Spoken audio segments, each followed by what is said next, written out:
ওম শান্তি। আজিৰ তাৰিখ 18 ডিচেম্বৰ 2024 বৰ্ষ। প্ৰাতঃ মুৰলী বাপদাদা মধুবন। আজিৰ পিতাৰ অমৃতবাণী হৈছে, মৰমৰ সন্তানসকল, সৰ্বশক্তিমান পিতাৰ সৈতে বুদ্ধিৰ যোগসূত্ৰ গঢ়িলে শক্তি প্ৰাপ্ত হ'ব। স্মৃতিৰেহে আত্মাৰূপী বেটাৰী চাৰ্জ হয় আৰু আত্মা পবিত্ৰ শতোপ্ৰধান হৈ যায়। সৰ্বশক্তিমান পিতাৰ সৈতে বুদ্ধিৰ যোগসূত্ৰ গঢ়িলে শক্তি প্ৰাপ্ত হ'ব। স্মৃতিৰেহে আত্মাৰূপী বেটাৰী চাৰ্জ হয় আৰু আত্মা পবিত্ৰ শতোপ্ৰধান হৈ যায়। আৰু আজিৰ প্ৰশ্ন, সংগম যুগত তোমালোক সন্তানসকলে কি পুৰুষাৰ্থ কৰা যাৰ প্ৰাৰব্ধত দেৱতা পদ প্ৰাপ্ত হয়? পিতাই উত্তৰত কৈছে, সংগমত আমি শীতল হোৱাৰ পুৰুষাৰ্থ কৰোঁ। শীতল অৰ্থাৎ পবিত্ৰ হ'লে আমি দেৱতা হৈ যাওঁ। যেতিয়ালৈকে শীতল নহয় তেতিয়ালৈকে দেৱতাও হ'ব নোৱাৰে। সংগমত শীতল দেৱী হৈ সকলোৰে ওপৰত জ্ঞানৰ ঠাণ্ডা টোপাল ছটিয়াই সকলোকে শীতল কৰিব লাগে। সকলোৰে উত্তাপ নিৰ্বাপিত কৰিব লাগে। সকলোৰে উত্তাপ নিৰ্বাপিত কৰিব লাগে। নিজেও শীতল হ'ব লাগে আৰু সকলোকে শীতল কৰি তুলিব লাগে। ওম শান্তি। সন্তানসকলে পোনপ্ৰথমে এটাই কথা বুজিব লাগে যে আমি সকলো ভাই ভাই আৰু শিৱ বাবা সকলোৰে পিতা। তেওঁক সৰ্বশক্তিমান বুলি কোৱা হয়। তোমালোকৰ সৰ্বশক্তি আছিল। তোমালোকে গোটেই বিশ্বত ৰাজ্য কৰিছিলা। ভাৰতত এই দেৱী দেৱতাসকলৰ ৰাজ্য আছিল। তোমালোকেই পবিত্ৰ দেৱী দেৱতা আছিলা। তোমালোকৰ কুল বা ৰাজবংশত সকলো নিৰ্বিকাৰী আছিল। নিৰ্বিকাৰী কোন আছিল? আত্মাসকল। এতিয়া পুনৰ তোমালোকে নিৰ্বিকাৰী হৈ আছা। সৰ্বশক্তিমান পিতাৰ স্মৃতিৰে শক্তি লৈ আছা। পিতাই বুজাইছে, আত্মাইহে চৌৰাশীৰ ভূমিকা পালন কৰে। আত্মাতেই শতোপ্ৰধানতাৰ শক্তি আছিল। সেয়া পুনৰ প্ৰতিদিনে কম হৈ গৈ থাকে। আত্মাতেই শতোপ্ৰধানতাৰ শক্তি আছিল। সেয়া পুনৰ প্ৰতিদিনে কম হৈ গৈ থাকে। শতোপ্ৰধানৰ পৰা তমোপ্ৰধানটো হ'বই লাগে। যেনেকৈ বেটাৰীৰ শক্তি কম হৈ গ'লে তেতিয়া মটৰ গাড়ী ৰৈ যায়। বেটাৰী শক্তিহীন হৈ যায়। আত্মাৰ বেটাৰী সম্পূৰ্ণ শক্তিহীন নহয়, কিন্তু শক্তি থাকে। যেনেকৈ কোনোবা মৰিলে তেতিয়া দীপক জ্বলাই তাত ঘিত ঢালিয়েই থাকে যাতে কেনেবাকৈ জ্যোতি নুমাই নাযায়। এতিয়া তোমালোক সন্তানসকলে বুজি পোৱা যে তোমালোক আত্মাত সম্পূৰ্ণ শক্তি আছিল, এতিয়া নাই। এতিয়া পুনৰ তোমালোকে সৰ্বশক্তিমান পিতাৰ সৈতে নিজৰ বুদ্ধিৰ যোগসূত্ৰ গঢ়া। শক্তি আহৰণ কৰা, কিয়নো শক্তি কম হৈ গ'ল। শক্তি একদম কম হৈ গ'লে তেতিয়া শৰীৰেই নাথাকিব। আত্মাই পিতাক স্মৰণ কৰি কৰি একদম পবিত্ৰ হৈ যায়। সত্যযুগত তোমালোকৰ বেটাৰী ফুল চাৰ্জ হৈ থাকে। পুনৰ লাহে লাহে কলা অৰ্থাৎ বেটাৰী কম হৈ যায়। কলিযুগৰ অন্তলৈকে আত্মাৰ শক্তি একেবাৰে অলপহে থাকেগৈ। কলিযুগৰ অন্তিমলৈকে আত্মাৰ শক্তি একেবাৰে অলপহে থাকেগৈ, যেন শক্তিৰ দেউলীয়া হৈ যায়। পিতাক স্মৰণ কৰিলে আত্মা পুনৰ ভৰপূৰ হৈ যায়। গতিকে এতিয়া পিতাই বুজাই এজনকেই স্মৰণ কৰিব লাগে। উচ্চতকৈও উচ্চ হৈছে ভগৱান, বাকী সকলো হৈছে ৰচনা। ৰচনাই ৰচনাৰ পৰা সদৰ উত্তৰাধিকাৰ প্ৰাপ্ত কৰে। ৰচয়িতাটো এজনেই, বেইসদৰ পিতা। বাকী সকলো হৈছে সদৰ অৰ্থাৎ সীমিত। বেইসদৰ পিতাক স্মৰণ কৰিলে বেইসদৰ উত্তৰাধিকাৰ পোৱা যায়। গতিকে সন্তানসকলে অন্তৰেৰে বুজিব লাগে যে বাবাই আমাৰ কাৰণে স্বৰ্গ নতুন সৃষ্টি স্থাপনা কৰি আছে। ড্ৰামাৰ পৰিকল্পনা অনুসৰি স্বৰ্গ স্থাপনা হৈ আছে, য'ত তোমালোক সন্তানসকলেহে আহি ৰাজ্য কৰা। মইতো সৰ্বদা পবিত্ৰ। মই কেতিয়াও গৰ্ভৰ পৰা জন্ম নলওঁ, নতুবা দেৱী দেৱতাসকলৰ দৰে জন্ম লওঁ। কেৱল তোমালোক সন্তানসকলকহে স্বৰ্গৰ বাদশ্বাহী দিবৰ কাৰণে যেতিয়া এওঁৰ অৰ্থাৎ ব্ৰহ্মা বাবা ৬০ বছৰীয়া বানপ্ৰস্থ অৱস্থা হয়, তেতিয়া এওঁৰ শৰীৰত মই প্ৰৱেশ কৰোঁ। এওঁৱে পুনৰ ১ নম্বৰ তমোপ্ৰধানৰ পৰা ১ নম্বৰ শতোপ্ৰধান হয়। উচ্চতকৈও উচ্চ হৈছে ভগৱান, তাৰ পাছত হৈছে ব্ৰহ্মা, বিষ্ণু, শংকৰ, সূক্ষ্ম লোকবাসী। এওঁলোক ব্ৰহ্মা, বিষ্ণু, শংকৰ ক'ৰ পৰা আহিল? এয়া কেৱল সাক্ষাৎকাৰ হয়। সূক্ষ্ম লোক মাজৰ নহয় জানো, য'ত স্থূল শৰীৰ নাথাকে। সূক্ষ্ম শৰীৰ কেৱল দিব্য দৃষ্টিৰে দেখা পোৱা যায়। ব্ৰহ্মাটো হৈছে শুভ্ৰ বস্ত্ৰধাৰী। ব্ৰহ্মাটো হৈছে শুভ্ৰ বস্ত্ৰধাৰী। তেওঁ বিষ্ণু হৈছে হীৰা মুকুতাৰে সুসজ্জিত। পিতাই কৈছে যে বিষ্ণু হৈছে হীৰা মুকুতাৰে সুসজ্জিত। আকৌ শংকৰৰ ডিঙিত নাগ আদি দেখুৱাই, এনেকুৱা শংকৰ আদি কোনো থাকিব নোৱাৰে। দেখুৱাই অমৰনাথত শংকৰে পাৰ্বতীক অমৰ কথা শুনালে। এতিয়া আকৌ সূক্ষ্ম লোকততো মনুষ্য সৃষ্টি নাই, তেন্তে কথা তাত কেনেকৈ শুনাব? বাকী সূক্ষ্ম লোকৰ কেৱল সাক্ষাৎকাৰ হয়, যি একদম পবিত্ৰ হৈ যায়, তেওঁৰ সাক্ষাৎকাৰ হয়। তেওঁৱে পাছত সত্যযুগত গৈ স্বৰ্গৰ মালিক হয়। গতিকে বুদ্ধিত উদয় হ'ব লাগে যে এওঁলোকে আকৌ এই ৰাজ্য ভাগ্য কেনেকৈ পালে। যুদ্ধ আদিতো একো নহয়, দেৱতাসকলে হিংসা কেনেকৈ কৰিব। এতিয়া তোমালোকে পিতাক স্মৰণ কৰি ৰাজ্য লোৱা, কোনোবাই মানক বা নামানক। গীতাততো আছে, দেহ সহিত দেহৰ সকলো ধৰ্ম পাহৰি মামেকম অৰ্থাৎ কেৱল মোকেই স্মৰণ কৰা। পিতাৰতো দেহেই নাই, যাৰ প্ৰতি মমত্ব থাকিব। পিতাই কয়, অলপ সময়ৰ কাৰণে এই শৰীৰ ঋণত লওঁ, নহ'লে মই জ্ঞান কেনেকৈ দিম।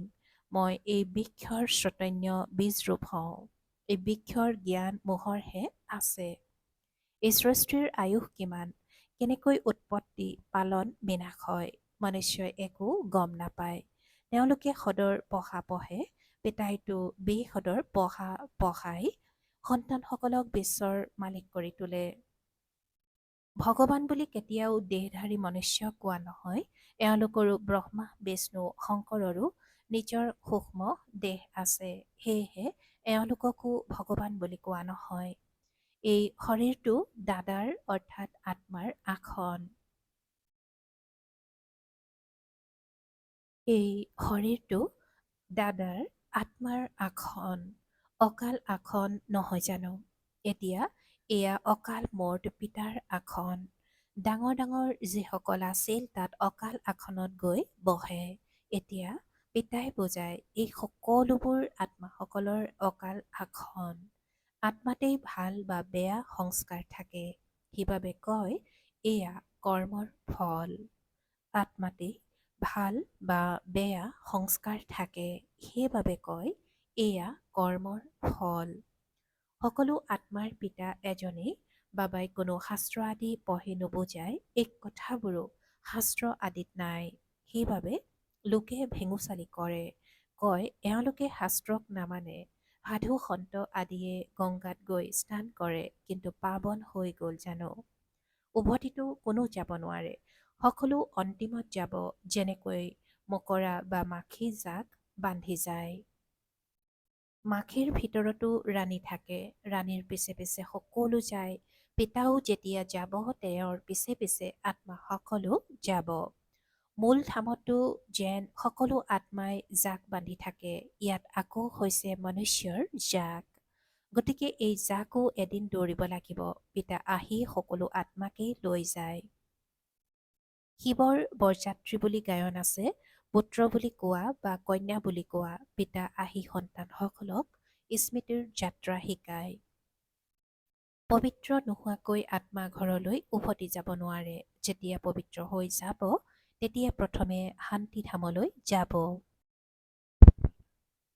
যেতিয়া পবিত্ৰ হৈ যাব তেতিয়া প্ৰথমে শান্তিধামলৈ যাব, আকৌ তাৰ পৰা লাহে লাহে আহি থাকে, বৃদ্ধি হৈ গৈ থাকে।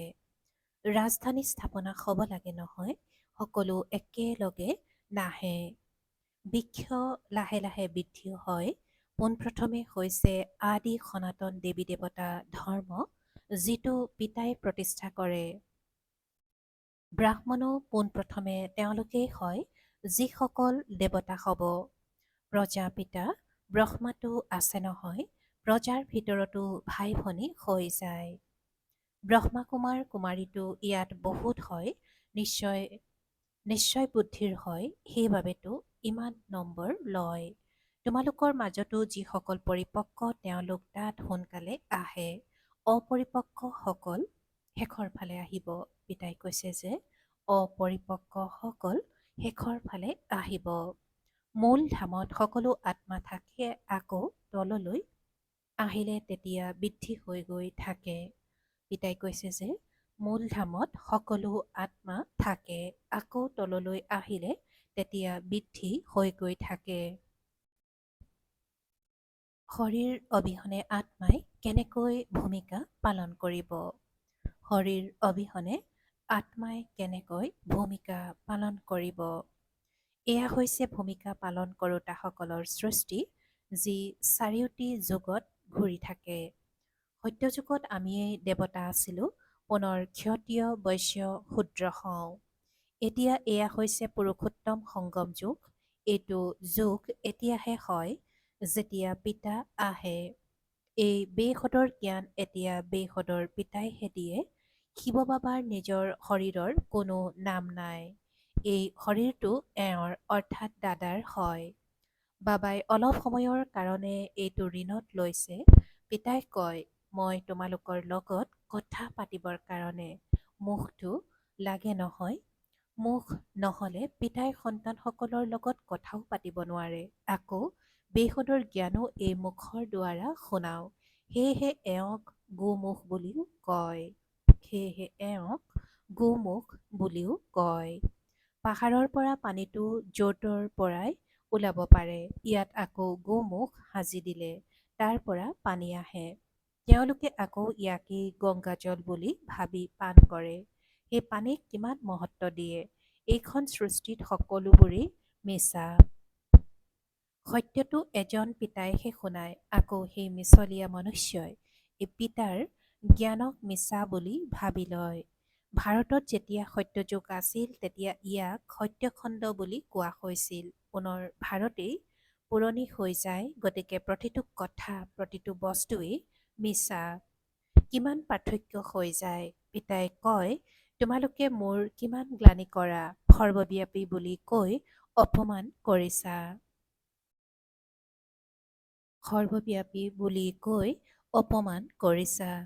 শিৱ বাবাৰ মাতেই যে এই পুৰণি সৃষ্টিৰ পৰা লৈ যাওক। পিতাই কয়, মোৰ সকলো সন্তান কামচিতাত বহি কঙাল হৈ গ'ল।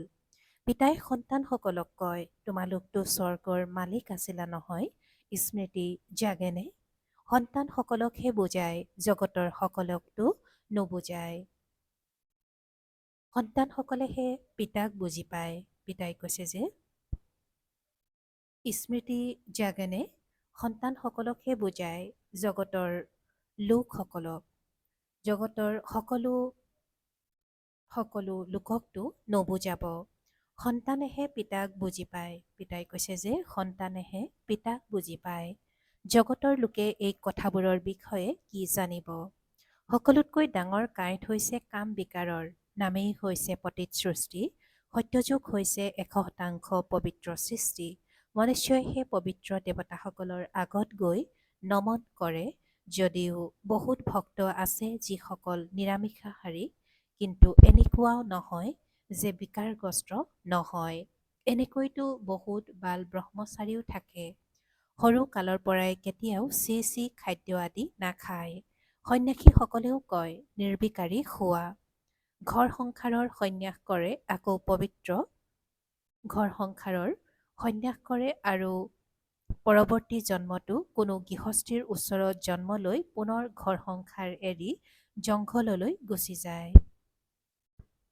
পিতাই কৈছে যে সন্ন্যাসীসকলেও কয় যে নিৰ্বিকাৰী হোৱা, ঘৰ সংসাৰৰ সন্ন্যাস কৰে, আকৌ পৰৱৰ্তী জন্মতো কোনো গৃহস্থীৰ ওচৰত জন্ম লৈ পুনৰ ঘৰ সংসাৰ এৰি জংঘললৈ গুচি যায়।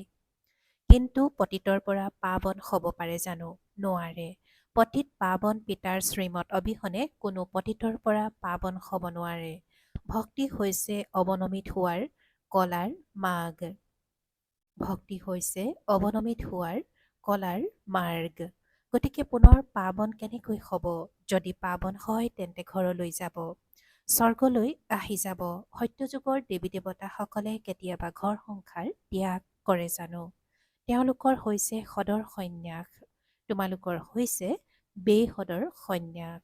পিতাই আজি সন্তানসকলক কৈছে যে তোমালোকৰ সন্ন্যাস হৈছে বেসদৰ সন্ন্যাস। গোটেই সৃষ্টি, মিত্ৰ সম্বন্ধীয় আদি সকলোৰে সন্ন্যাস তোমালোকৰ কাৰণে এতিয়া স্বৰ্গ স্থাপনা হৈ আছে। তোমালোকৰ বুদ্ধি স্বৰ্গৰ ফালে, মনুষ্যটো নৰকতেই ওলমি আছে। তোমালোক সন্তানসকল আকৌ পিতাৰ স্মৃতিত ওলমি আছা। তোমালোকক শীতল দেৱী কৰি তুলিবলৈ জ্ঞান চিতাত বহোৱা হয়। শীতল শব্দটিৰ বিপৰীত হৈছে তপত। তোমালোকৰ নামেই হৈছে শীতলা দেৱী। এগৰাকীয়েতো নহ'ব নহয়, নিশ্চয় বহুত হ'ব যিসকলে ভাৰতক শীতল কৰি তুলিছে। এই সময়ত সকলো কাম চিতাত জ্বলি আছে। ইয়াত তোমালোকৰ নাম হৈছে শীতলা দেৱী। তোমালোক শীতল কৰি তোলোতা, ঠাণ্ডা টোপাল ছটিয়াওঁতা দেৱী। ভক্তসকল পানীৰ টোপাল ছটিয়াবলৈ যায় নহয়, এয়া হৈছে জ্ঞানৰ টোপাল, যি আত্মাৰ ওপৰত ছটিওৱা হয়। আত্মা পবিত্ৰ হৈ গ'লে শীতল হৈ যায়। এই সময়ত গোটেই সৃষ্টি কাম চিতাত উঠি কলা হৈ গৈছে। এতিয়া তোমালোক সন্তানসকলে জ্ঞান কলহ প্ৰাপ্ত কৰা।